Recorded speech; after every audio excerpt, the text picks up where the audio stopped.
प्रधानमंत्री जी के प्रेरणा से और गृह मंत्री जी के मार्गदर्शन में, तो सीआईएसएफ की उस समय की तत्परता देखने काबिल होता है। और मैं सीआईएसएफ की विशेषता का मैं एक वर्णन जरूर करना चाहूंगा। जब मैं एक केस का स्टडी कर रहा था मुंबई के एक बड़े कारखाने में, जब उसके गैस लीक हुए, उस गैस को बंद करने का काम सीआईएसएफ का नहीं था।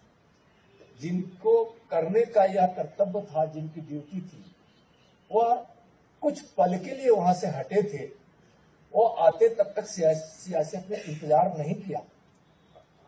सीआईएसएफ के हमारे जवानों ने तत्परता के साथ उस जो गैस का रिसाव हो रहा था उसको रोका। न जाने तो कितनी बड़ी अनहोनी हो जाती, इसलिए हमारे सीआईएसएफ के 2 जवानों ने अपनी आहुति दी। तो हम जब सुरक्षा की जिम्मेदारी लेते हैं तो अपने उस सुरक्षा के लिए अपने प्राणों से ज्यादा उसका महत्व देते हैं।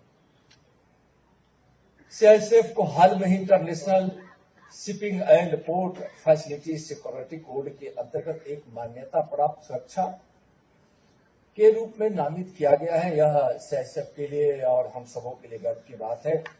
सीआईएसएफ भारत के पोर्ट आधारित विकास, समुद्री व्यापार और तटीय बुनियादी ढांचों को मजबूत करने के प्रयासों के केंद्र में आ गई है। आदरणीय प्रधानमंत्री माननीय नरेंद्र मोदी जी की सागर क्षेत्र के सभी के लिए सुरक्षा और विकास विजन को और मजबूत करता है, जो हिंद महासागर क्षेत्र में सुरक्षा और विकास सुनिश्चित करने की लक्ष्य रखती है।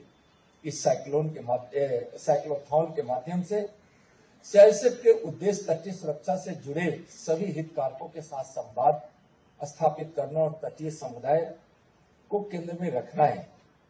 इस दूसरे संस्करण का प्रमुख उद्देश्य वंदे मातरम के 150 साल पूरे होने के उपलक्ष्य में राष्ट्रभक्ति, राष्ट्रीय चेतना का उत्सव मनाना है। इसमें कुल 148 साइकिल चालकों की 2 टीमें 28 जनवरी से 22 फरवरी तक साइकिल यात्रा करेगी।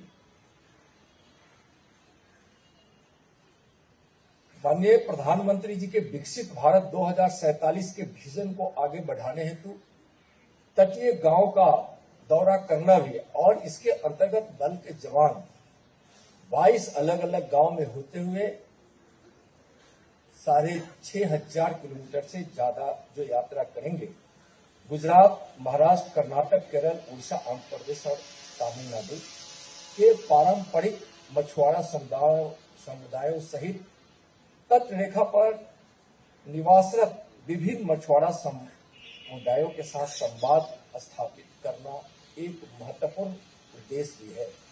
हम सब जानते हैं कि जब तक हम वहां की जन भागीदारी और जन सोच का जो दृष्टिकोण है, जब तक हम उसकी सहभागिता को सुनिश्चित नहीं करेंगे, तब तक शायद जिस ध्येय के साथ हम तटीय सुरक्षा को और तट को समृद्ध कर जो हम भारत की आर्थिक उन्नति में सहयोग करना चाहते हैं, वह संभव नहीं हो सकता है। इसलिए यह बहुत आवश्यक है।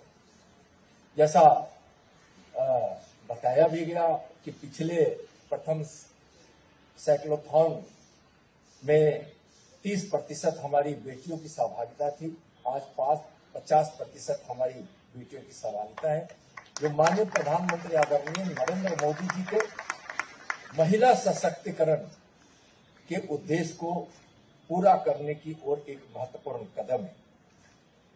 वंदे मातरम के 150 वर्ष हुए हैं और वंदे मातरम के इस प्रेरणादायी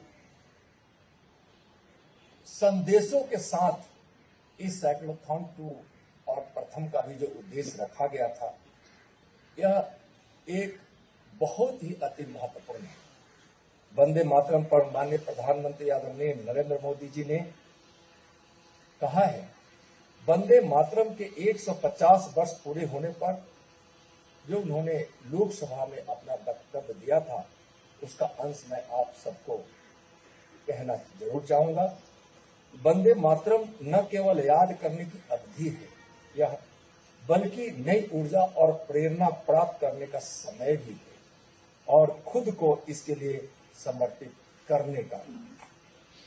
माननीय गृह मंत्री एवं सहकारिता मंत्री श्री अमित शाह जी ने कहा कि वंदे मातरम वह मंत्र है जिसने भारत की सांस्कृतिक राष्ट्रवाद को जागृत किया है और आज भी उतना ही प्रासंगिक है जितना स्वतंत्रता संग्राम के दौरान था।